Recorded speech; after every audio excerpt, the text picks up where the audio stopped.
Hello, everyone, and welcome to the MTG show. It's still maybe beta because I haven't updated the logo yet, but last week was the very first episode. It was Zell and I talking in my office, and now I have brought on some additional friends because I like the idea that the show can just be a bunch of cool personalities and creators that care about Magic the Gathering, talking about Magic the Gathering in a bunch of different ways, and that's what this episode is.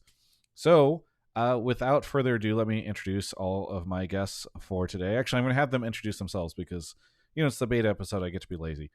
Spectre, why don't you go ahead and introduce what you do in the Magic space or as a creator, and also, maybe a little bit about your time in Magic. Sure.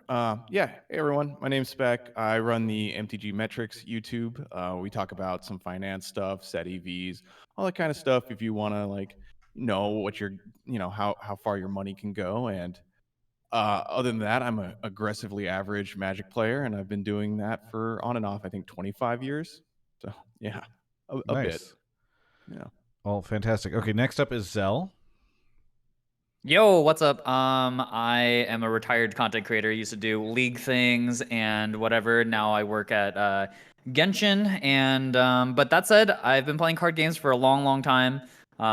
Also played Magic for 20 plus years, and then now I just play One Piece. So it's crazy that Travis would invite me to a Magic show. I don't know if he knows yet, but we'll find out. You're gonna get into standard. Okay, it's gonna be good. This is the episode I convince you. And then finally, we have Xtina here. Xtina, what is your story? What do you work on, and what do you like to do in Magic? Yeah, so I'm Xtina. My full creator name is XtinaGG, and I make videos for Polygon, the gaming website, entertainment website thing. They do lots of stuff now. And I also make music. And yeah, I mostly play Commander and Draft. And I guess I'm not super experienced in Magic. I first started playing in middle school, but super casually. So I mean, yeah, that means you've been playing longer than me, so you're more experienced than I am, I think. technically maybe. Well, I wanted to maybe at the beginning of these episodes just have quick conversations about like what's been going on for each of us in Magic this past week. Like, have we played any games? Have we done anything cool? Did we, I don't know, have a fun time in some sort of situation or whatever, a fun story? So I don't know, Spectre, if you want to start us off, have you had a chance to play any games this week, or have you been up to anything fun? Yeah, I actually Tuesdays is my Commander night with my local friends. So I was playing a bunch of Commander last night, and we were trying out Playgroup.gg, which I hadn't really heard about before, but we gave it a run, and it's basically like a tracker app. There's tons of those, but this one has so many stats built into it that we could, see who did most damage, how often turns were, when the game ended, like how, what the average turn, like amount of rounds that we went through and all that stuff, which commanders won. And it even tracks our elo as a group now. Wait, really? So Is oh this yeah, like it was. is this it's just an app that you have for your phone or your tablet? Yeah, This is well, not a sponsor of the episode, no, by the not a way. We're too sponsor. small for I've sponsorship, but this sounds pretty cool. I didn't know about this. Yeah, literally just tried it for the first time last night, and we loved it so far. It was a little unintuitive to use because you need to like drag the damage from each person so it can track it.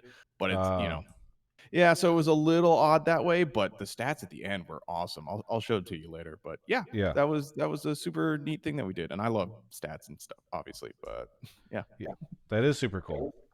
Well, That's okay, yeah. So I know I was just playing Magic last night with Christina here. Christina, I don't know if you want to talk about last night or if there was any other fun Magic adventures you went on. I know 2 weeks ago you tweeted something about, or maybe I think you posted on Instagram about how you are doing stuff in Magic 4 days a week or something these days. So I don't know if there's been any other fun Magic stories or interactions you've had in the past week. Oh, well, that was Command Fest. So that was a special week for playing that much Magic in person. That Okay. normally that doesn't happen. But it was funny that the same week of Command Fest, it was either like Friday night or Saturday night, I think, that I was at Command Fest and some friends hit me up. They were like, "Hey, do you want to play Magic tonight?" And I was like, "Sure." Hopping from one Magic event to playing Magic with friends. Sure Nice. thing. Yeah. And then also been playing a lot of online drafts on Arena. And I think that's definitely what ticked it up to playing 7 times a day. Yeah. Um, You told me last night you were probably going to be done drafting for the time being. Do you want to talk about that? yes, until Duskborn comes out, just because I think I am unbelievably hard stuck. And I just want to give up on that at this point. I'm giving up on Bloomburrow, and I think that's fine. My friend was trying to coach me a little bit, give me some tips and pointers, and I think it helped a little bit. Like I think it helped with my win rate and drafting, but it's just like the amount of gems I'm putting in versus how much I think I'm improving is just not at the rate I want it to be. Yeah, So I think that is one of the downsides of arenas. It's just so like it is expensive to get better. Because if you're not able to just like get to that point where you're going infinite or you're crushing people, it can be really tough. Why do you think you're hard stuck plat? Like have you identified yet what is holding you back? I just suck is the thing.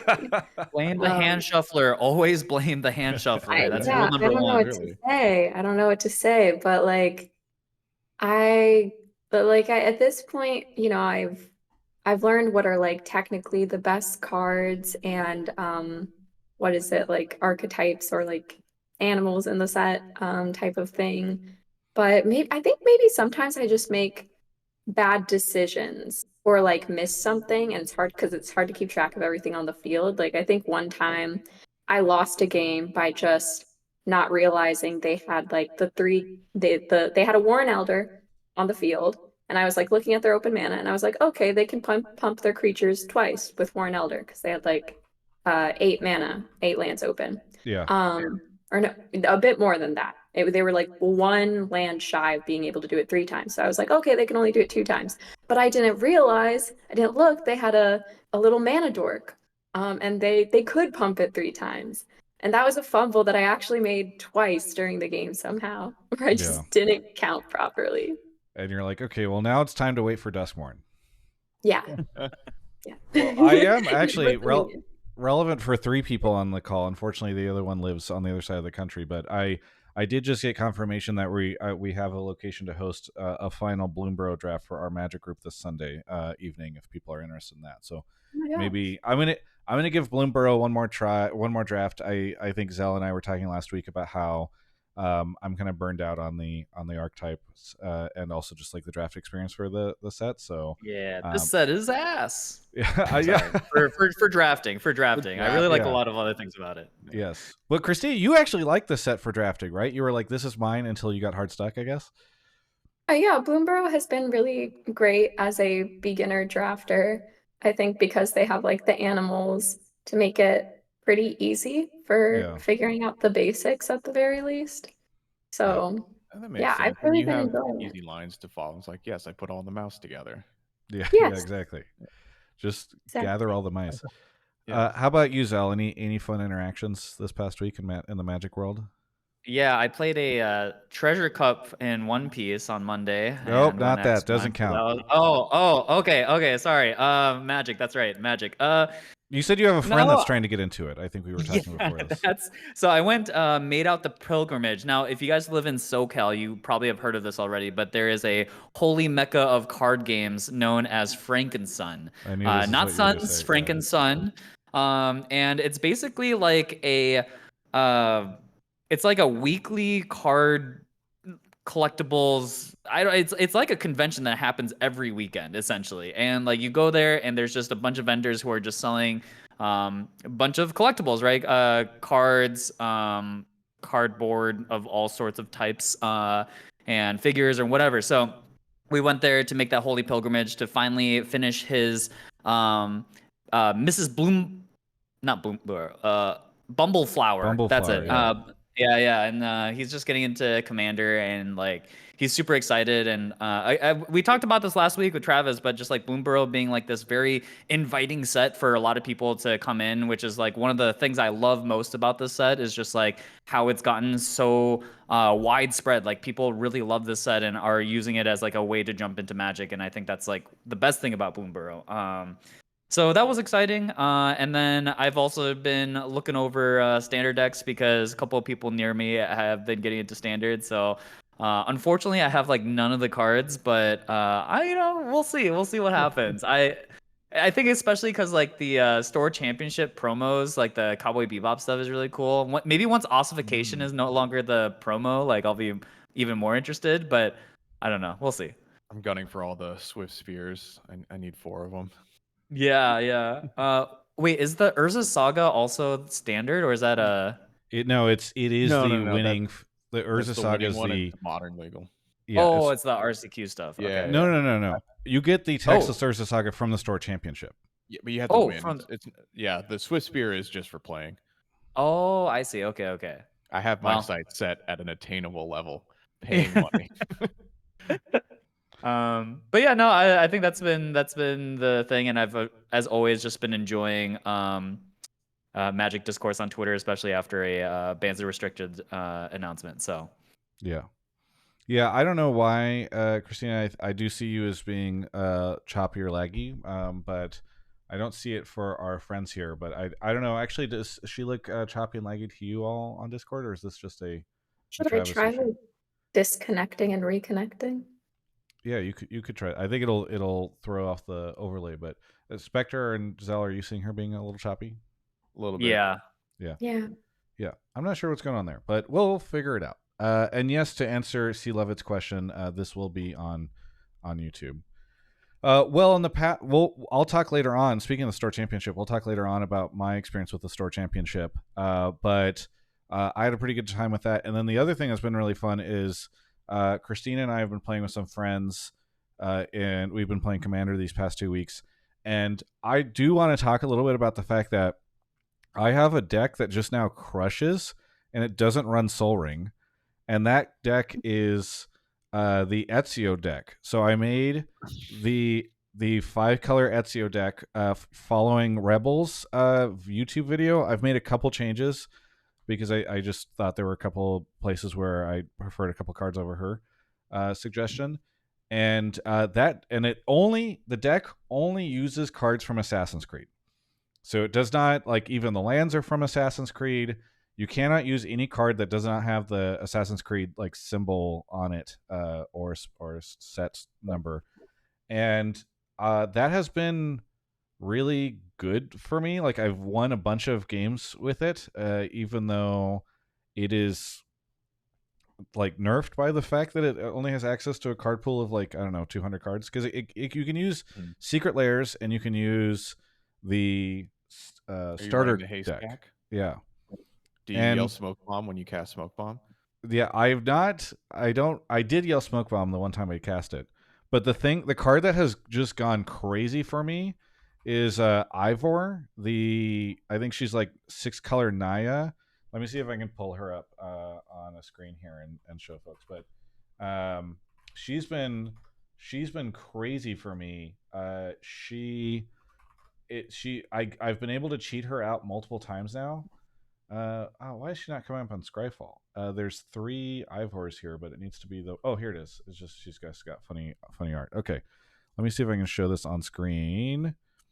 So the amount of times where I've been able to cheat her out and get her going on like turn 3 or turn 4 has been ridiculous, because with Ezio's ability, you can just pay 2 and you can free running her out. And then she's a 7/6 with trample and haste, and whenever she deals combat damage, you mill that many cards, and then you can put a saga or land card from among them onto the battlefield. They don't the land card doesn't enter tap, by the way. And there are like maybe 3 or 4 sagas. For some reason, I've gotten just lucky and hit them. And so if you get like turn 3, you get Ivor out, you get an extra land, and then you get a saga. You just start going. And last night we had a really fun turn where I forget the name of the card, but I was able to. There's another card that has free running that I was able to get 2 cards off the top of Jake's deck, and it was so funny because the way it works is so funny. You play you play the card for 1 and a blue, or you free running it for 1 and a blue. You get to take 2 cards from the top face down of your opponent's deck, and you can just play them at any given point in time. You also get a treasure token. The 2 cards that I got from the top of his deck were Soul Ring and Vamp Tutor. So I just immediately played the Soul Ring, and then I chucked the treasure token and used the Soul Ring to Vamp Tutor for Ivor, put her on top of my library, and the next turn I just free running her out, and it was a very good match. So I've just been very impressed with the fact that I thought that this was going to be a meme deck, and yet it's just been crushing it, and I've had a lot of fun with it. So shout out to like the meme decks because they can actually go hard. I love a good meme deck. Yeah, but that's been my fun. Okay, so I don't know anything about Assassin's Creed, but the idea of a 6-mana 7/6 trample haste being an assassin is very funny to me. But yeah, well, she's like a warrior because in Assassin's Creed she's like she's Scandinavian, and so she like is a warrior originally, and then she becomes an part of the Assassin's crew. I've never she's finished one of those that game, assassins that just smashes through a wall. It's like, hey, sneak attack. so sneaky. She's like a berserker type thing. Yes. Yeah. You can't alert the guards if you're dead. That's her stuff. Yeah. No, she's been crushing it for me. So, all right, those are our fun Magic the Gathering stories from this week. So, in this week's episode, we're going to be talking about the D&D Secret Lair, which went up yesterday, the banning announcement, which was, I think, was that Monday, or was that also yesterday? Also Monday. Oh, Monday. Okay, and the Secret Lair was on Tuesday. Secret Lair was on Tuesday for this time. Yeah, they timed it with the D&D Direct. Yes. We can talk a little bit about some of the standard experiences I've been having and just getting into competitive Magic in general. Because I was having a conversation with Christina last night about that, and we have 2 people here who have played a lot of competitive, and then you have 2 people who are just like thinking about getting into it. So it's kind of fun to talk about that. And then I think we can start to talk a little bit about Duskmorn before we start getting previews, which I think are previews next week. 30th, I thought. Next week or 2, I think. So yeah, can get into that. All right. So the D&D Secret Lair happened yesterday. Did any of the 3 of you get the D&D Secret Lair? And if so, what did you get? We lost Christina. Oh, she's back. I snagged the. Yeah, I'm sorry. I sent a message in the Twitch chat just that I was closing my window. Oh no, you're good. You're good. I snagged the Karlach and the Asterian Lairs, which are now both sold out. Those are the ones that I predicted were going to sell out. So glad I was right. Lair dice too? No, they just made silly images. This is so annoying. This is whoever changed the UI for the last Super Drop and this one. Please go back. Please go. Yeah. So they hide, like you go here. There's a mad dash to try to get the products, obviously, because you're also trying to rush into the wait list, and it just loads. And then the thing that you see are these like dice, which have kind of background images from some of the art from the Lairs, and you have to like hover over them to figure out what it is, and it slowly transitions. It's just like very at odds with the idea of like, everybody quickly add these to your cart and check out. Yeah. The worst, last time was worse when they had the elevator music autoplay. That was real soul crushing. Yeah. It's been strange. Okay, sorry, I interrupted you, Spectre. Oh, anyways, so I snagged basically the Baldur's Gate Lairs, as I thought those would sell out first, and they were the ones that I liked since I played Baldur's Gate, and I already owned all the other cards, so I didn't really care about those. Yeah, that was it. It was easy enough.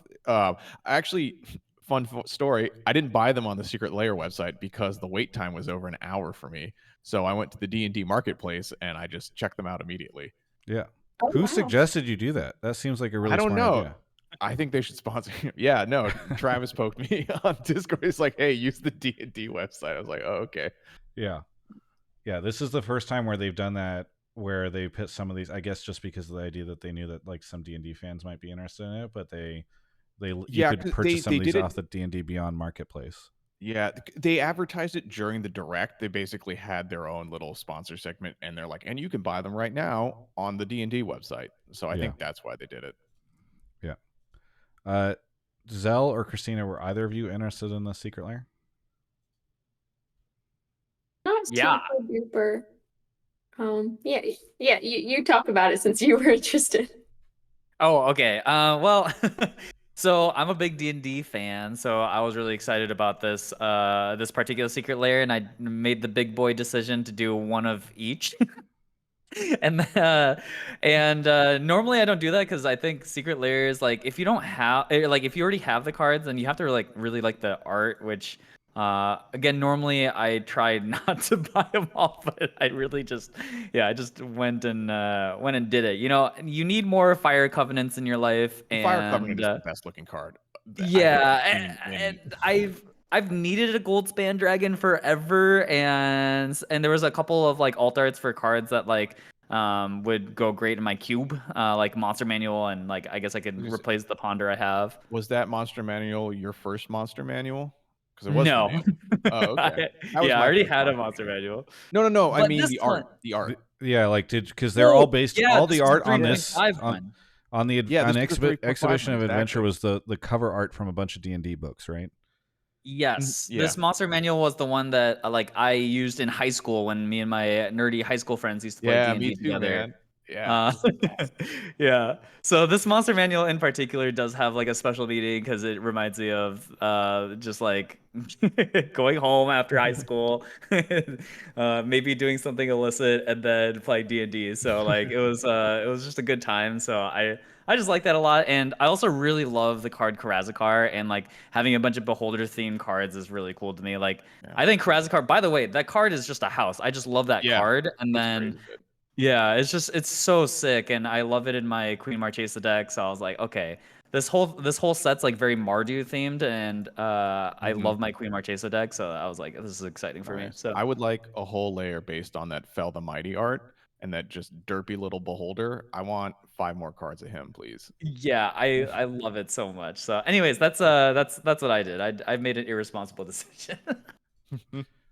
Christina, have you ever picked up any of the secret lairs before? No, I haven't. I've definitely like been really tempted before, but it's just like they always seemed so expensive, I Correct. guess. Yeah. But you know, I think one day I'll probably buy some. Yeah, I don't think I have any secret lair cards now that I think about it, but I think they're really cool. It's Did you really do just a matter the of Did you do the secret lair event at Command Fest by any chance? secret. I don't think I did. Yeah, we talked about it a little bit last week, but it was one of the more fun events, and it was like you got 2 random secret lairs, and then also some Bloombro packs, and you got to make a deck, and that's Oh, been that's really fun cool. because they're just like past secret lairs and that type of thing. I feel like that format is gonna. I think Laughing Dragon's the first people to do it. I feel like there's gonna be more of that in the future because it's also just a good way for companies who have too many secret lairs to get rid of them, and I assume Wizards is gonna look to do that. I think they might even be running a similar event at like MagicCon, so we'll see. Neat. Yeah, Yeah. that does sound awesome. Yeah. What is a secret lair, Christina, that would make you, because you haven't bought any yet, what is a secret lair that would make you be like, okay, I have to get this? That I would immediately pounce on. Yeah. Cat sounds like Yeah. cats. Well, I have seen the past like the cat cards, and I think they're absolutely wonderful. And I think at some point I might retroactively buy some of those. The best time is But now. They keep going up. damn, maybe Yeah, I it's know. cute. But I think Valorant, honestly, if they Yeah. somehow did a Valorant collab, I would be super interested in that. I would, yeah, immediately get that without hesitation. That would be cool. Yeah, I'd love to I see mean, they did something like that. Fortnite, you know, anything I can mean, they happen. did They did Arcane. Arcane. Yeah, Yeah. they did Arcane, so they've done stuff with Riot before. I wonder if they'll make an Exactly. Arcane season 2 one. I feel like it probably won't happen, but it would be cool. I don't know. I mean, we've got some weird stuff, and we've got, I mean, season 2 coming in November, right? So, Yes. Yeah. So looking forward to it, and hoping that they spend more time on, if they do a secret lair for Arcane, I hope they spend more time on it than the last one where they just kind of put like screen grabs. Yeah, I onto agree. it. Yeah. I mean, I still got it because, I mean, the show was great. Yes. Yeah. Yeah. The Sadly, I was Gromp not playing secret Magic lair this card time. was worth it enough for me. Oh, I yeah. love Gromp. Yeah. That was pretty great. And I played League back in the day, once upon a time. You The know, Ristic I got study. Tristana by linking my Facebook account. There you Yeah. go. You're Who in. would ever play League or Well, yeah, it's a engage in great League? question, and one that we should not spend more time on. So, okay, so I also got the secret lair. I grabbed a couple, so I felt very proud of myself. I was my queue time, even though everybody else had like an hour long, I just must have been super fast. Esports reflexes. I had a 60-second queue time. Crazy, man. Honestly, you posted it and we all thought you were lying. Yeah. No, it was super quick. And so I got through. I grabbed a couple extra Karlach and Asterion Lairs too, because I think I have some friends who I think those will be good gifts for, because I just know a lot of people that sent for both of them. Nice. And so I think that will be good. Actually, so Christina, I know you've never gotten into like the MTG finance, which I guess is like glorified scalping. Maybe a lot of MTG finance people are going to be angry, but that's kind of what it is sometimes, at least in these like limited things. But I mean, like Zell or Spectre, do you guys ever look at these and say like, okay, I'm going to pick up a secret lair and I'm just going to hold it? Yeah, I have a whole closet of it back there. Oh, really? Yeah, absolutely. So if you're looking to buy, Christina, I know somebody who has some. Yeah. I mean, here's the thing: if it goes into the garbage, I just open it and play with the cards. Yeah. So it's not a huge deal. I'm not buying like 9 and 10 of these things. It's just like one spare. I buy all the commander decks. Maybe it's a good gift later on. Maybe it's something that like. There was one that went crazy, like the Through the Wormhole one. I just thought was gorgeous, so I snagged 2 of it, and then it skyrocketed. So I'm playing with one of them, but I was just like, oh, maybe I'll hold $200, here for later.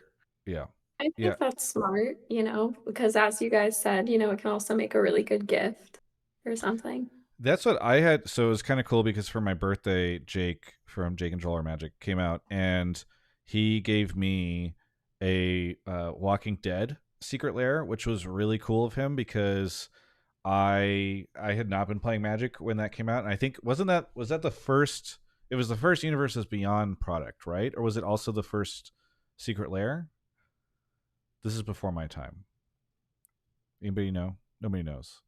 We don't know. Maybe Twitch chat will know. But yeah, it was just really cool that he got me that, and that's kind of what I've also been thinking. Is I feel like I'm just gonna get so many friends over time that will get into Magic in the next like 5 or 10 years, because I really feel like it's popping off. That there might be like a secret lair product that for me is not like something I want to open right away, but might be like perfect for another friend who like loves, death metal aesthetic or some sort of like cyber vibe or something like that, So I think that could Chat, be I'm definitely not the reason you couldn't get the Monty Python layer. I only bought 1 extra of those. It was the one, man. It was just that one. Yeah.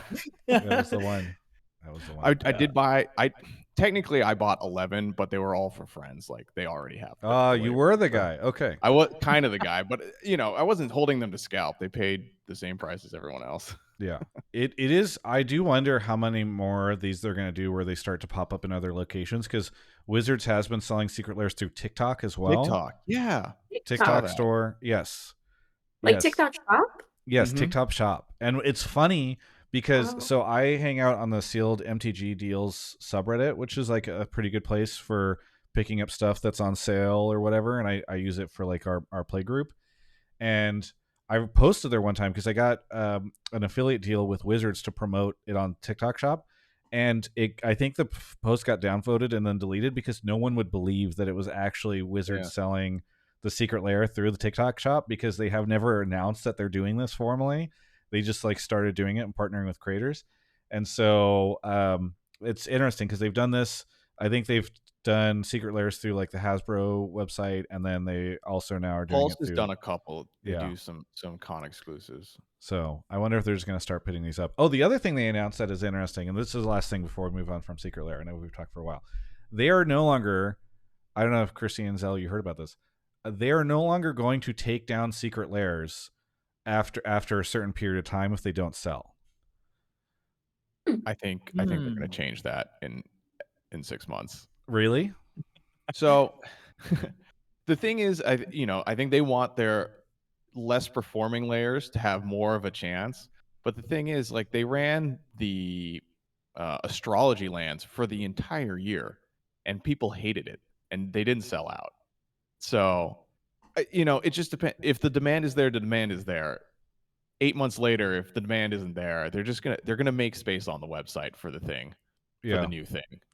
So I think the thing that is kind of nice about it is there have been a couple times. So like I got a notification the same yesterday whenever all this stuff went up that it was an email that said that the mystery booster convention box is on low stock. And I think that what happens is they run a secret lair. People go in and they're like, look at other stuff on the site, and they're like, sure, I'll add that. Or like, because their shipping costs are so high, which drives me crazy, by the way, that their shipping costs are so high because they send it the cheapest possible way, which is like UPS SurePost, and it takes forever to get to you. And like the tracking system is awful because UPS is handing it off to USPS. Yeah.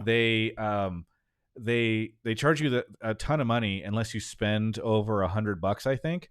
And so sometimes if you only want 1 or 2 secret lairs, it's still, they're going to charge you another $8 on top of it for shipping. And so it's kind of nice to bundle up some of these things together. So I do think there's some value in the idea that like, well, I mean, that's why I handle like our play groups. I just buy all the secret lairs, so we all just save on shipping because that makes sense. That makes sense, yeah. Because if 11 people are buying that secret lair, like that's $88 saved, I guess, in shipping, or 70, minus $80 saved. Yeah. It's I mean, as far as that news goes, though, like I feel like it maybe doesn't really impact almost anyone. Like it's one of those things where like Hasbro's gonna do wherever the money is, right? And if it makes sense and it makes it more money, they'll keep it. If it doesn't, they'll take it off. But like if you really want a secret lair because of the way that it's done, on these limited print like FOMO style like sales, like you're either gonna get them on the day of or not. And I wouldn't risk like being like, oh, maybe the one I want will be around, a lot later, because very likely the ones that are around after, a day or two are going to be the ones that no one wanted anyways. So then you still miss out on the ones. So I don't know. I'm cynical about it, but that's just me. I could see somebody who's like a casual Magic fan. They hear about this D&D secret lair. They go there, they add it to cart. Then they see a couple other options and they're like, oh, Assassin's Creed. Like, I like Assassin's Creed. I didn't even know there was an Assassin's Creed secret lair. All right, whatever. It's $30. I'll add it to cart, And so I'm sure they'll just pick up like incremental stuff from that. Yeah. Because they were specific in that they weren't changing how they were doing the current print runs. So it's still going to be, we made limited, X, and when it sells out, it sells out. Yeah. Okay. Well, let's move on and talk about the bannings. So I know. Zell, do you want to? I'm going to throw to you. Do you want to talk about what got banned? Do you have it in front of you? Do you want me to share it with you in the group chat so that you can pretend that you have it in front of you? Oh, yeah. Can you share what what's the Nadu card do again? Besides just break everything. Off the rip. What does Nadu do? Yeah. Oh God, actually, could I get this? I don't even know if I. The wording is so messed up in it. That's the problem. If you you don't have to do verbatim, but if you get the gist of it. Yeah, okay. Well, this is blind. I don't know. 1 green, blue, 3/4 flyer. When one of your creatures becomes a target of a spell or ability, you reveal the top card. If it's a land, you get to put it into play. If not, you get to put it into your hand, and the effect works twice per creature. And that was perfect. I was reading it as you said that. It's almost verbatim. Okay. Awesome. Look at me go. I know Magic cards sometimes. Yes. Probably to an extent that worries doctors. But the thing I think with Nadu is like everybody saw this card as being ban worthy right off the bat. And so I think to no one's surprise, Nadu is getting hit here. But of course, anytime you ban a card, the amount of discourse that comes out is absolutely insane. And I don't know if you want me to try to summarize all of that, or if you guys want to share your guys' opinions on it. But I mean, because like, well, so I'll say card so thoroughly dominate a PT and be so cheap right after it. Yeah, because everyone saw this. I mean, didn't the winner say so? He was like quoted in an interview as being like, "Okay, everybody, go sell your Nadus because this card is going to get banned." He just like knew it was going to happen because of how crazy it had been. Before we jump all in on the Nadu conversation, also should mention in Modern, Grief got banned. In Pioneer, Amalia and Soren both got banned. Soren part of the like let's cheat out our big vampire crazy bat thing, assassin. Then there were some legacy and vintage bans. Nobody here plays that. Also, Grief watches the show. We're going to talk about it. So those are like the big things. There was no bans in Standard.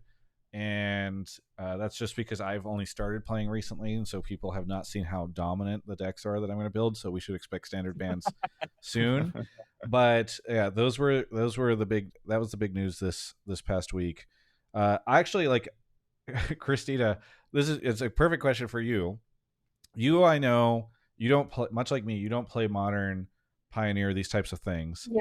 What did you know? Because I mentioned this to you last night that there was like a banning, and I feel like you had heard about Nadu previously. What was your impression as a casual player of this card? What did you heard about it?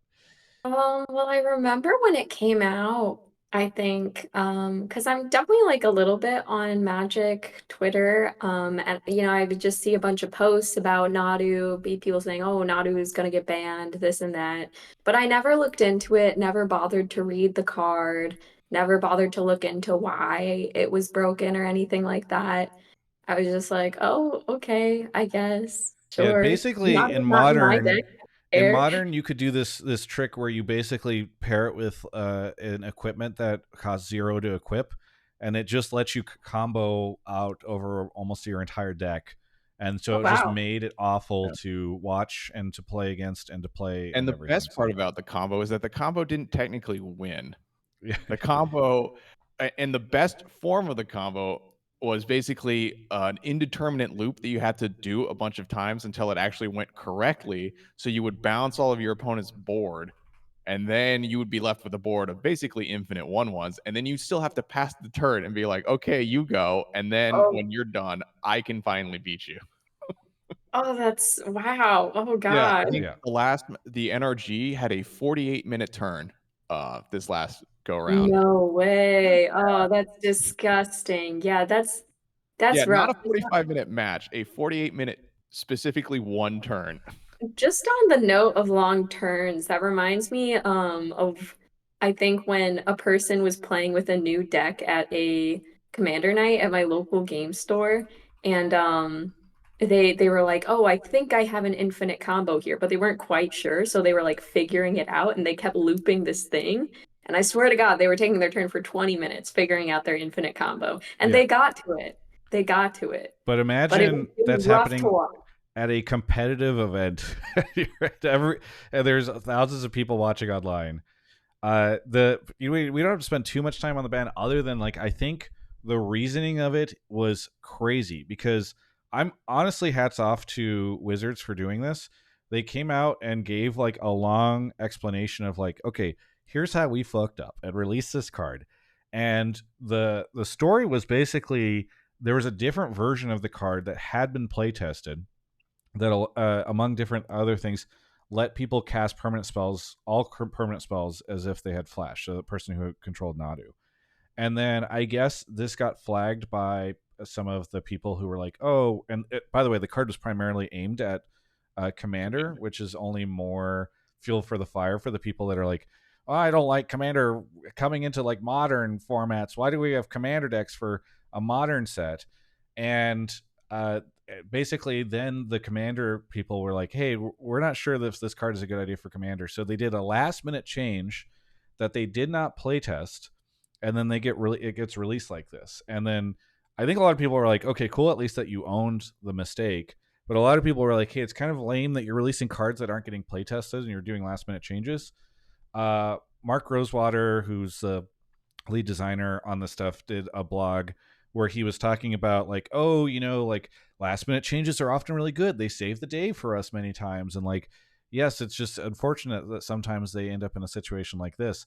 And I kind of, a lot of people were like, hey, that's pretty cool that he's just addressing it. And we totally agree that like last minute changes. And I'm kind of like, what? It's a strange assumption that you like, coming from the video game world, it is crazy to me to suggest that like something has to be a last minute change, that there's no opportunity for you to like set this up in a better way. Obviously, because in video games you can just patch the stuff last minute, but it's just weird to me that it's like it kind of skips the main part of the conversation, which is like, okay, maybe last minute changes are not bad because of the timelines that you guys all have right now for this stuff, but you could theoretically just be like, okay, we're going to give ourselves longer time to test these things so that we don't need to make last minute changes. Yeah, I was surprised at people's overall, I would say, good reception to his response. I was a little more baffled when I read it. And I was like, oh, so there's like, some systemic crunch and not enough QA at Wizards because you laid off a ton of people. Maybe you should look to that. And if you do think that last minute changes are in fact really good, and when they turn out to be bad, oopsie doopsie, you need to have the lever to be able to turn that off, i.e., not waiting 3 months to ban it. Just ban it. Yeah. That's true. That's all good points. Yeah, especially for a competitive player, like if you're somebody who is like a pro tour hopeful and this comes around and just like completely warps your format for 3 months is a long time, honestly. Like for anybody to be playing, it's a whole season. Yeah, for grinding out, your qualifications for regionals and whatnot. Like, I mean, it's miserable. It is absolutely miserable to be like locked into this format while this thing that everyone knows is like absolutely broken. And like, there's like so many different like points to this about like, which is why the discourse was so heavy about like, oh, why are they designing for Commander in a Modern Horizons? Like, there's some of that. But I think, Spectre, you nailed it in the head for me is like, I feel like if anybody is at fault here, it's just like the timelines and whatever Hasbro's doing to make these last minute decisions happen is like very clearly the big fault here. Like I don't see it as like Commander, they should stop designing for Commander in these sets, and that's the problem with Nadu. It's like no. Like the problem was the last minute changes, and like there's so many examples in history of Magic where like a last minute change completely like blew up a format, right? Like Skull Clamp probably being like one of the most famous examples, right? And like that happened before Commander ever was like a supported thing. They've been doing it for a while, right? But and if that's the case, okay, but you have to be able to fix it and in a timely fashion. I don't even know what this would do to MH3 sales when basically the whole format that you built the sets like named after, like, are you buying this while we're waiting for a Nadu ban? Are you are people getting into the set? Do they want to buy decks right now when we're just in this wish-wash? Hey, is it going to be banned? Is it not going to be banned? And then Grief out of nowhere also catches some heat. Yeah. I mean, we can talk about Travis. Depends on how nitty gritty you want to get here, because like, there's other reasons why this Nadu ban is a little problematic, especially for Modern, and then with Grief being banned, like there's like certain speculation on like what it's gonna do to the format, and like so yeah, depends on how nitty gritty we want to get here. I think we can go a little bit into it. Actually, this is a fun question, Christina. Like as somebody who is like thinking about, we were just talking a little bit about if you're interested. Ooh, thank you for the big sub drop over on Twitch. But as you said, and we'll talk about this later, about you're kind of thinking about looking into modern or competitive formats. Like how interesting of a conversation is it for you whenever a card gets banned? I think it's getting slightly more interesting because I'm not gonna lie, I generally have my head in the sand when it comes to banned cards. Like I wouldn't be surprised if I accidentally somehow put a banned card in my deck. I think that's something I would check for now, but like definitely when I first started getting back into Magic or even first playing Magic, banned cards was not even something I was thinking about. Broken cards, not something I was thinking about. Heard about the Skull Clamp whole story like probably just like for the first time like a month ago, and I'm like, wow. I hadn't even heard about the Skull Clamp story until it was referenced in context of this. I saw on Reddit earlier where people were like, yeah, Skull Clamp was also last minute change. So and I love Skull Clamp. I'm a big fan. It's so good, right? Break more cards for value. I love it. All right, Zell, give me your short version of this. What's your analysis? I just wanted to give you the context that I'm like a grizzled veteran Splinter Twin like apologist, and like I missed that time of Modern, and so this like post-Modern Horizons Modern format that we live in today like absolutely disgusts me and makes me want to vomit daily. But basically with the like with the Nadu ban, Grief ban, and stuff, like I think now the clear thing is the One Ring being left alone is like one of the biggest like question marks left in the format. Like it's crazy Especially- that it just feels like the One Ring has this like special hold for Wizards, and like they just It don't want to does. touch the card. In contracting. You guys, I don't Like- think. Okay, so No, there's I don't think there's that this either. It's yeah just there's a funny that- conspiracy that like they can't ban the One Ring because of it, or like they don't want to ban the One Ring because if it does, it'll tank like the sales or value of like the Lord of the Rings sets and all that stuff. I will say they probably don't want to because of that, but that wouldn't be the decision whether or not they did it. If it And was I also don't actually think that the people that get to make that decision are, you know, like I just have from talking to company people at game publishers and all that stuff, I feel like I would just be very surprised if there's like conspiracy level conversations where like the biz dev team walks over to the balance team, who's probably located in a completely different place, and is like, I'm going to tell you how to do your job. Don't fucking ban this card, even though it's broken. It's And then not that. The gameplay But team's if like, they're- yeah, whatever you say. No, it's nothing like that. But I'm sure the head of gameplay is in the meeting where like, oh yeah, Lord of the Rings, best-selling set again this quarter. Like they have that in their head. Like they Yeah. know, you know what I mean? So it's not anything behind closed doors, egregious levels of like, let's put tinfoil on. But they know what the set is doing and they're employed, you know? Yeah. I don't know. Yeah, I mean, I'm sure like Grief and stuff like that would sell sets as well, and they ban Yeah. cards all the time that are selling sets. That's what I'm saying. Like if it was actually, if they decided to do it, they would do it. They're not contractually bound to not do it. for sure. What group of yeah. people? What Oh, group of sorry. Go people? ahead. No, Oh, no, no. I was going- also, Yeah, I'm also just curious what you were gonna bring out. Oh, I was gonna ask what group of people or person has the final say for banning a card? I don't think that what is fascinating is I think Wizards is fairly transparent in a lot of ways. Like the fact that they came out and they said like, hey, here's how this came to be with the Nadu thing.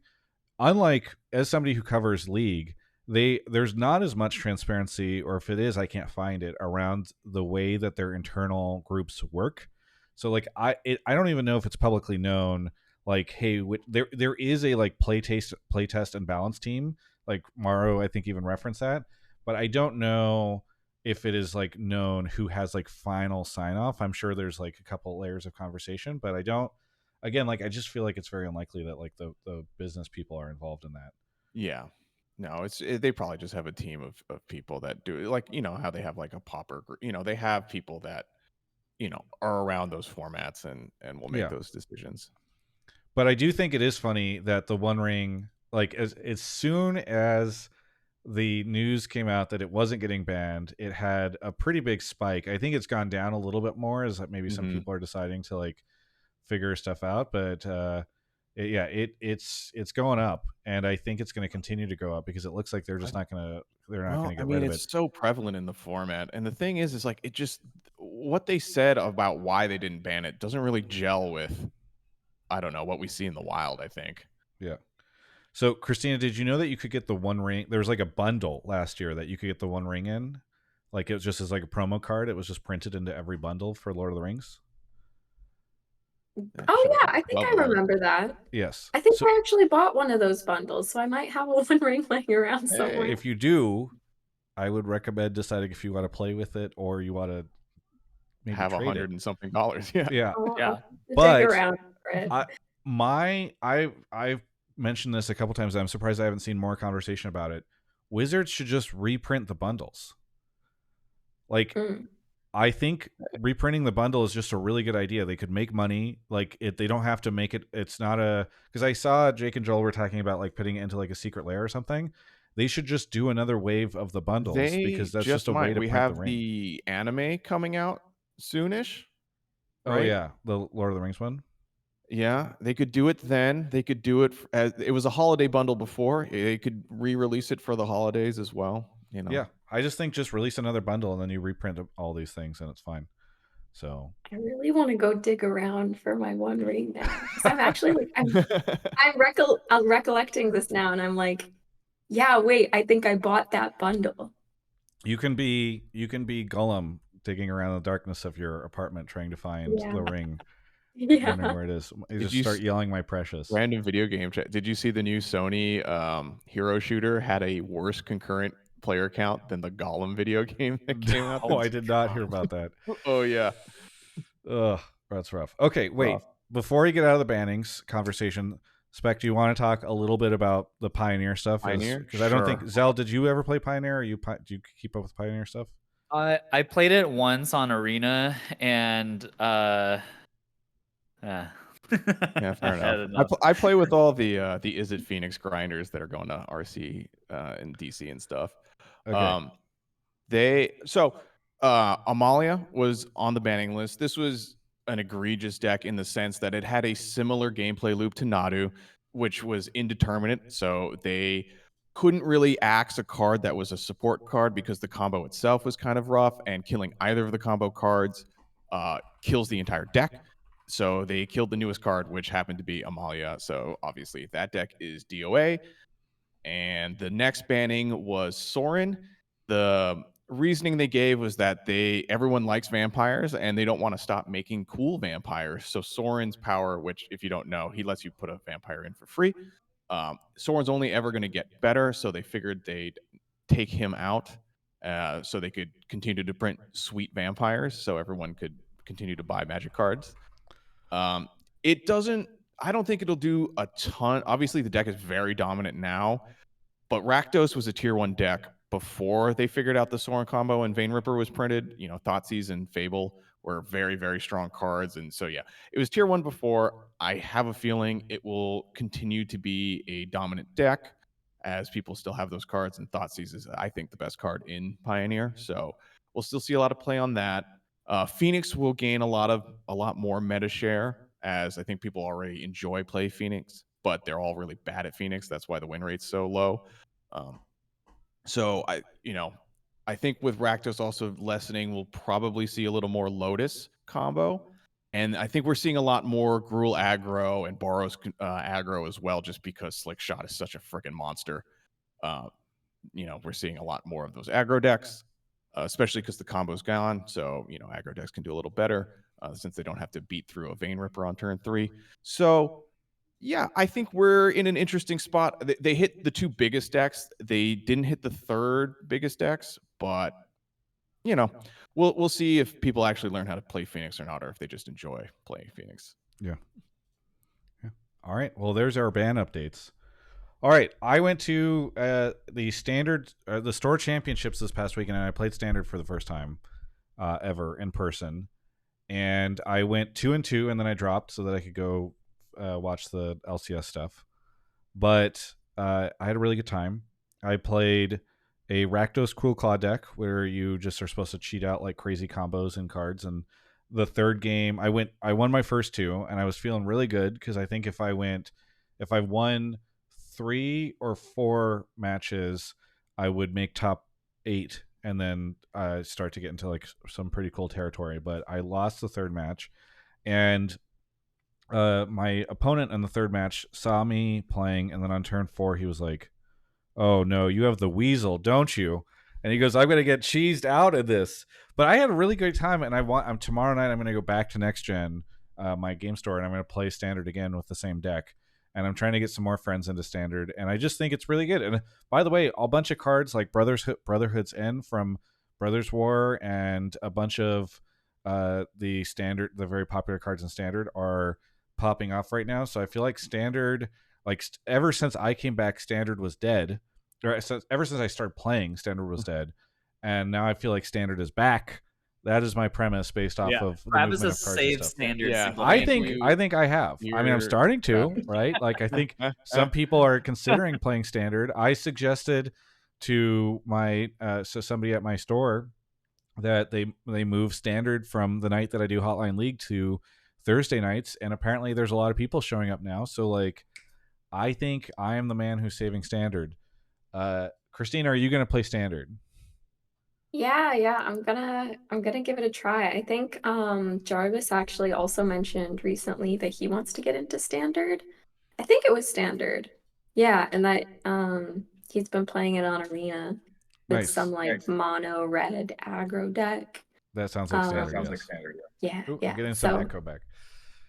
I'll probably end up trying it just because I'm a little follower. I'm a lemming, and if other people are playing it, I'm gonna play it. Do you have any idea what deck you want to play yet? The mono aggro red one, that looked fun for sure. Yeah. But I haven't given it much thought. All right. I will always prefer the aggro decks. I get to play Magic for 20 minutes, then I get to go eat, while all the control players have to go to time. That's me. I love control decks. So Wait, that there's reminds me. Go ahead. Sorry? Go ahead. Oh, I was just gonna say, yeah, as a control player, you have to learn the forbidden tech of the early scoop in game 1, so that you have time to play out a game in game 3. Yeah. You also need friends as a control player who will get you food. You know, when it's round 5. Your other control friends that have scrubbed out and have gone O2 dropped, they can now get you food. No, just get your aggro friends to do it for you. I do it too. I do it too. Yeah. But that reminds me, Zell, I think I remember it might have been like a day 2, Saturday, Bloomborough Collectors Sealed, that I think like you were running this a very interesting deck. I don't know exactly what it was, but you mentioned something about like, yeah, so this is my plan. I have this like sideboarded cards if anyone's playing cringe aggro against me. Oh no. It was for the collector booster box sealed, and I had opened like every blue player's dream, and I had like Jace, Narset, like some Wraths, and like everything. I had a 3-cost Teferi. I was like, I'm chilling. I'm going to time every game. I am a dirty blue player too, but that's awesome. So, I got to live the dream, and yeah, the game match 1, we went to time 1-1. Spec, are you thinking about playing in your store championship at all? I am thinking about it. My store's actually running their first RCQ for Modern in years, so I'm very excited for that. So I'll be doing both probably. That's cool. I've got a Boros. Wait, but that's an RCQ. Deck. I'm asking about store championship, which is standard. I know. I have a Boros Convoke deck, and I have a Azorius Tempo deck, the Monastery Mentor, kind of pitch it and get a bunch of stuff. So when are you? Do you know when this is? No, not at all. Okay. So you're really planning on it. At the top of stream, all I do is buy standard decks with the intention of playing, and then I was like, oh dang, standard's over. Yeah. No, you got to do it. You got to do it. You got to do it. And then we'll have 3 of us playing standard, and then we just need Zell to get into it. Zell, are you gonna play standard? I mean, I'm interested, especially if the prizing is something that I'm interested in. Obviously, right now I'm sort of neck deep in One Piece, but after Nats is over, I will have time to play other card games again. And are you playing One Piece this Saturday? There's a tournament on Saturday, but I could not go. there's a store championships at Paper Heroes over on Sawtell on Saturday that you could go compete in. Oh, damn. But I don't have a standard deck, Travis. I need you to build me a standard deck. You know? Dude, it is annoying to build decks. I found. Yeah. How come? I had Dana Fisher go through. I paid her money to wait. Maybe I didn't because I'm not sure if that's allowed in the state. Dana Fisher did me the favor of organizing all of my cards for me. I worked with her and Adam on it, and it's just crazy how many times where I would see, maybe because I've drafted so many standard sets, I'll be like, oh yeah, I definitely have a play set of Brotherhood and I'll go and I'll have none there. And then I'll be like, oh wait, I have that bundle with random cards in it, and I'll remember it an hour later, and then I have to like go and trade cards. This is why I have digitally organized my all 12,000 cards are all but you know, I mean, that is insane. How did you do that? Wow. I did illicit things like Zell did one night, and then I just went ham. Okay.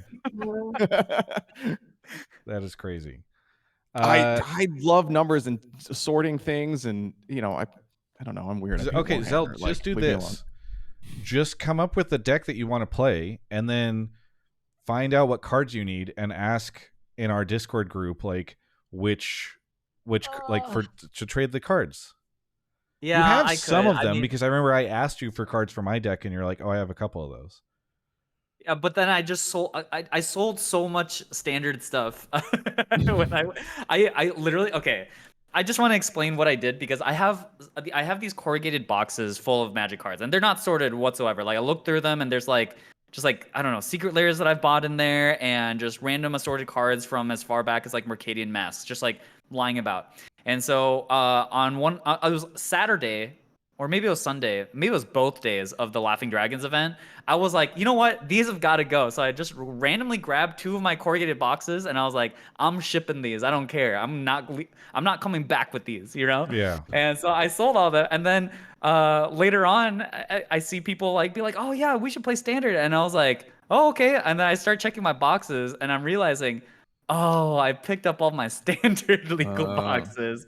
So Yeah, I was you like, I should. know I have a Jace somewhere. I know like I had some of these cards, but now they've gone poof. So now I have to kind of start over a little bit. But I mean, I definitely have that's a a lot of standard cards I feel like and I need can to fly to Cali and Marie Kondo everyone's trade MTG or sell. collection. Yes. oh my god, that should be a service like provided. Yeah. Like you know how people like do maid services? There should be Yeah, that for absolutely. card gamers. I would do that in a heartbeat. I love Yeah. it so much. Honestly, just Zell, just hit up Adam and Dana Fisher. This is a service they've provided already, and I'd recommend it. But Specifically, Adam, Dana may tag along. yeah, This is per law in yes, exactly. Mhm. So, but yeah, I definitely recommend standard. It's so cool. I played against a different deck every time I played, and I just thought there's like so much variety in standard right now, and that is one of the things that has stopped me from playing constructed in the past because I'm like I don't want to sit down. Like I talked to my friend Sherman, who some of you might know, and he loves the idea that like he's like, oh, my opponent plays their first land, and I know the 59 other cards on their deck, and I'm like that sounds awful. I would hate to do that. Like I like the sort of random gameplay of like figuring out what's happening, and I don't mind like having a general concept of what a deck can do and like how to deal with it, but like it's annoying, I think, whenever there's just so few cards in the format or so few decks in the format, and I don't know. I'm probably Well, pissing the off a lot of people problem by is saying this, he's playing modern, so there really are only like that's three what I'm decks in the saying. format. Yeah. And standard I has mean, so you many. can add a couple spicy cards here and there. I mean, modern's really exciting, but not for that reason, for sure. Like Yeah. it definitely is boiled. Like every time I've gone to an RCQ, I mean, there will be, someone there that's playing mono white Tron, and you're like, thankfully this is a really bad deck, or else I would have lost. But I definitely didn't see this coming. Yeah.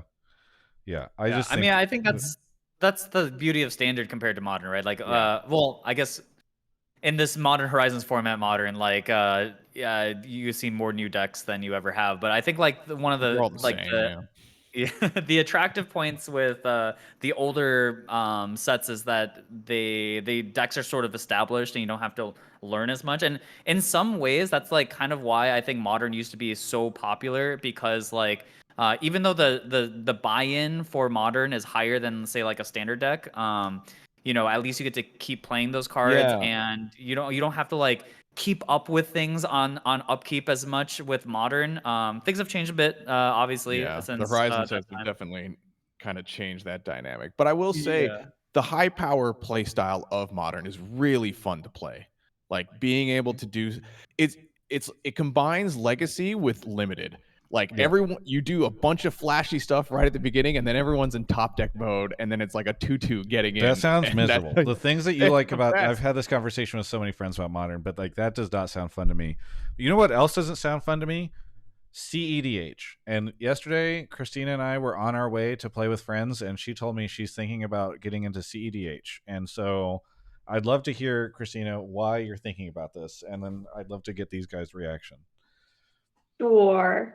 I'm interested in CEDH because I think it's interesting to start looking at and figuring out how those decks work, and what they are, because it's just like it feels like a completely different plane of existence from casual commander decks. Um, I want to have one just in case, also, in case I'm ever like in a play group or like with people where it's like, oh, let's play like top power level or whatever. Because I did wind up somewhat in that situation once where like I was meeting up with a friend to play Magic the Gathering for the first time with that person. And we were like, oh, we'll just, the only format that both of us played was really like Commander, I guess. So we were like, okay, we'll both bring our Commander decks. And we'll just do like 2-person Commander or whatever. But then when we got there, we were like, wait, what's the power level of your deck? And they only exclusively play CEDH, and I don't have any CEDH decks. So we just basically had to like either use 2 of my decks or 2 of their decks. So it'd be nice to have one. And then also I think I'm a little bit of a competitive person sometimes, and I think it would be fun to do a tournament at some point and give that a go. And yeah, that's my thoughts on it. But definitely not an all the time thing. Is it worth it for her to get into CDH, folks? So you want to go first? Sure. I love the stud silence. I also have a CDH deck, just in case. It is fun, but I will say that people that play CDH exclusively like to think they're the calmest, chillest competitors. They are just as salty as regular Commander players. They are equally good or bad, and it's also it's like it's like Smash competitive, like with 4 people. Like at some point, someone's still going to politic and be like, "Hey, I'm either going to cast this counter spell and we're all going to tie, or you can let this guy win," which is incredibly silly. Yeah. But they like to think that they're like this pinnacle of like, oh, we're the top tier of how Commander should get played. No, you're not. You're just a different format. It's fine. I enjoy it too, but take it down a notch. Yeah.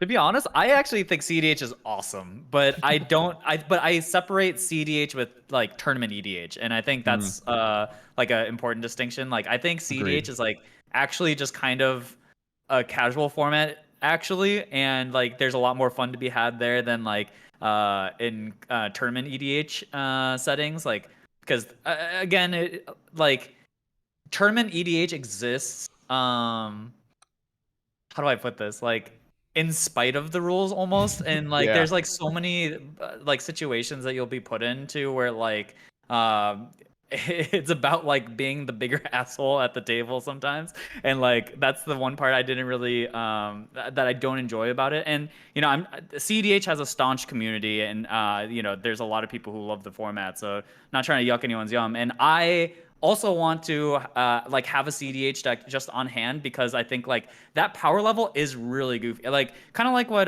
Spectre was saying about like Legacy and like some of these older formats. Like when the power is just cranked up to an 11, there's just like Magic is such a crazy game, because like you'll play Standard, you'll play Draft, and you like suddenly start playing these older formats, and you realize like you've been playing like caveman Magic, and you're like, it's just so different when like people are dying on turn 2, and like you actually have to defend yourself to be able to not die on turn 2, and like there's the lines of play are just so crazy and creative, and because of how CDH is, like there's a lot of creativity in that format, and there's just a lot of like bizarre situations that you can be put into. So it has like a lot of the hallmarks of like what makes like casual EDH great, in my opinion. And I do think that it's cool that CDH, like you don't have to have that rule 0 conversation, which like I just absolutely abhor always anyways. And like so there's a lot of things I think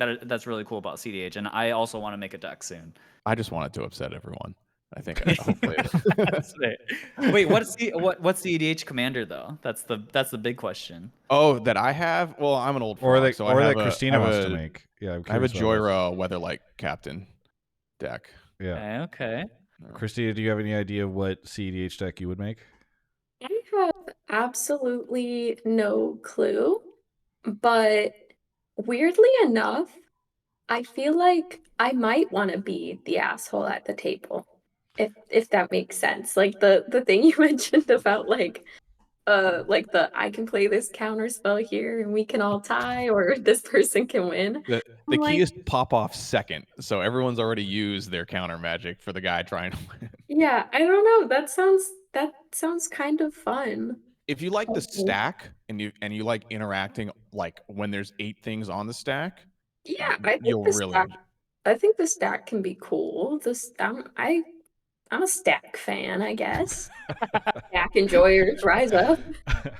Love me You some would stack. absolutely love Karkashima. Yeah. Arcashima. Yeah, that's a famous CDH pairing, and if you enjoy locking down the table and flipping a lot of coins, that's the Oh, okay, coin flipper game. Okay, yeah, because I usually don't play. I don't play blue. Is this Karkashima? Is he a It's the blue best card? color. blue and Yeah. red, blue and red. Can you Yeah, play Okay. CDH without playing blue? I feel like Some people try. yeah. some people try. Yeah. They never win, but they do try. I don't play CDH, but I watch a lot of play to win. They're like I don't play CDH at all, but I just love their content. So shout outs do a good to job. play to win, and like one thing I've learned is that right now we're just in like mid-range hell, and so everyone needs to play blue because like you cannot win right now without Rhystic Study and Mystic Yeah. Aura. Wow. Yeah. 16, do you have a favorite color or color pair? Ooh, that's a great question. I mean, part of me likes mono red to an extent just because that's the first commander deck I ever made. I made Oh, a who is your commander? Cranko Mob Boss deck, Nice. and so part of me really likes that, but also part of me likes either white or green for life gain, but also like black, like graveyard interaction is so fun. I really can't decide. So you really I like think every color everything except for but blue, is usually. what I'm Yeah, getting. everything but blue. Everything Oh. but blue. Blue will take your heart one day. I promise. It's such a Yeah. good color. I I think like- it's just like Go ahead. the blue. I mean, obviously, like counter spells are great and everything, but I think I've been so annoyed in the past when counter spells are played against me You could that be I'm that person. yeah, I've become my own worst nightmare. Do I it. feel blue gets hate, but blue makes you work for the win, I think. Yeah. Ugh.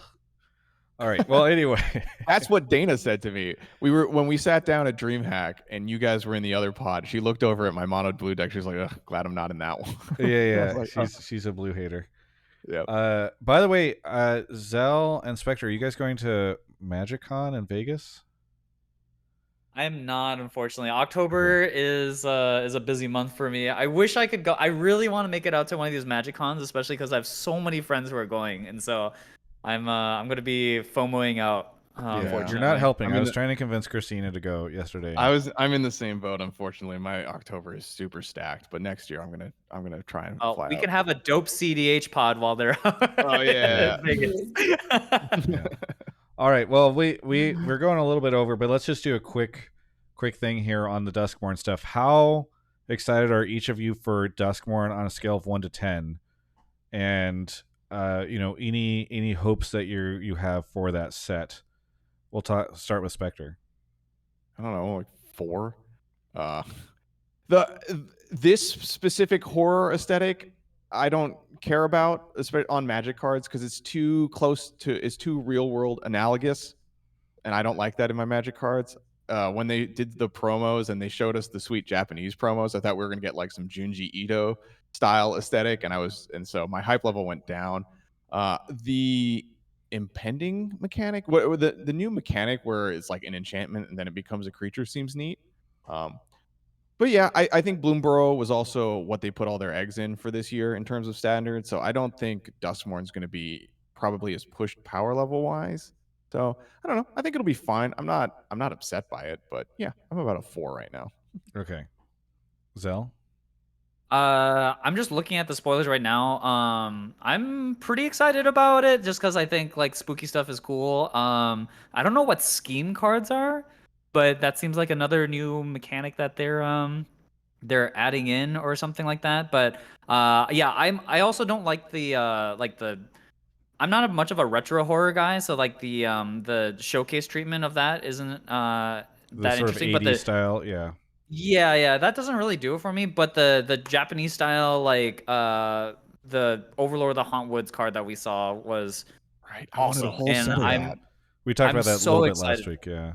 Yeah, like I really love the way those cards look. So I don't know. I hope that this horror stuff is like more branched out and there's like a little bit for, because like I like horror, but I only like a certain subsect of it. So if this serves like more people who just like horror in general, I think that'd be really cool. But yeah, I'm looking forward to it. I'm hoping that there's like a commander deck that'll speak to me, because like I really need like a Rakdos deck, and I feel like a spooky horror themed Rakdos deck sounds kind of neat. So yeah.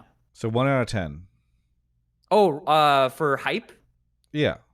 I'm pretty hyped. I would give myself like an 8 out of 10 on this one. Oh wow. Okay. Christina, hype for Duskmourn. Yeah, It I doesn't mean, even have to be about the aesthetic. I know these guys talked about aesthetic, but I'm just curious in general. I'm excited. Maybe like a 5, maybe a 6. Not I'm excited for a new set, not for the fact that it's Duskmorn.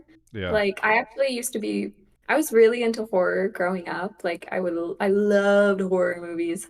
But I'm just not Like really OG into horror. movies? Or are you Huh? or what type of movies? Or which ones? Because there's so many horror Oh, movies. gosh, I mean like a bunch of them, but like some of my favorites were the Saw series. I loved The Ring, The Grudge. Oh, okay. Um, I know this era. yeah, I just loved horror movies. I think I started watching them way too young, which is and maybe that's why I don't watch them anymore because I'm like I know it gave me night terrors growing up. But yeah, I'm excited for Duskmorn because I want to look at new cards. I want to play and draft with new cards. But yeah, I really don't care much for the theming. I thought that one teddy bear made out of spiders card was cool. Oh So yeah, I think that it'll thing be, is terrifying. That one's yeah, pretty. yeah. I think it'll be neat to look at new art and new cards, and I'm excited for that. But yeah, I think Bloomborough, I was way more excited for Bloomborough. Just being beyond Bloomborough for drafting sounds amazing to me. That's Yeah. kind of where I'm at, and I also feel like. So it's so funny. I was so excited about the Bloomborough aesthetic, and then I just got kind of bored with the set pretty quickly from a limited perspective. And I feel like I don't know why, but I just remember LCI last year introduced like a pretty complex set of mechanics and was pretty strong. And I do wonder if there's a world where we'll see that happen for this, since it is kind of the fourth set of the year. I know obviously they're adding in foundations, but I feel like there's a chance that we could see like if As they're long as like, they don't, okay, descended 3 times, I'll be okay. what's that? If they don't have descended, Yes. have descended. That, I mean, that was very goofy, but Yeah. I think I could see a world where they're like, okay, Bloomborough, we made more basic because we wanted it to be like get new players in. Now we're gonna go hard with the next set, Duskborn. And so yeah, I like the 80s stuff more, like the Ghostbusters references and that type of thing. I think are cooler to me than just like the teddy bear made out of spiders. But I am excited for it, and I want to see what these mechanics are because I am excited for like a more complex set to hit the shelves, I guess, or the tables. So I'm looking forward to that. We are towards the end of the show. Anybody in chat have any questions or anything you want us to bring up maybe at the end? I know I need to figure out a better way of integrating chat into the show because I'm so used to a call-in show that I do in the League of Legends space that it's harder for me to think about ways to do it in creative ways here. So Golgi Apparatus says, any Kenrith enjoyers? I am not a Kenrith enjoyer. Nobody here is a Kenrith enjoyer. If someone would actually build a cool Kenrith deck and not just generic 5-color good stuff, maybe I would like Kenrith, but I have yet to see it. Yeah. What impact do you think Foundations will have on Standard? Okay, so Magic Foundations, for those that don't know, is the set that's coming out at the end of the year. It's going to be a quote-unquote like evergreen set that will exist for the next 5 or so years, I think through 2029. And they're just going to supposedly, it's, I think the implication is they're filling it with all the things that they feel need to be in Standard just in general. So I guess, yeah, what impact do we think it'll have? I assume it's going to be lower power, and they're just going to be like, yep, here's like lightning. There's Llanowar Elf in it though. Bolt, but yeah, Llanowar Elves. I guess that's true. Oh, Llanowar. I mean, okay. So what I was gonna say about Foundations is like it's setting the standard for the power level for Standard, right? So like the fact that Land of War Elves is in there means that, hey, there's always going to be one mana dork in people's green decks. Like, it'll tell you a lot, especially from Wizards' perspective, about like where they want power level of standard to be. And like, to be honest, Land of War Elves is a powerful ass card. So like, if they're putting that in the set, like, I expect there to be quite a We few have other that. powerful cards. And Wrath of God is what they've shown. So we'll have a 4-mana wipe, and we'll have, I know.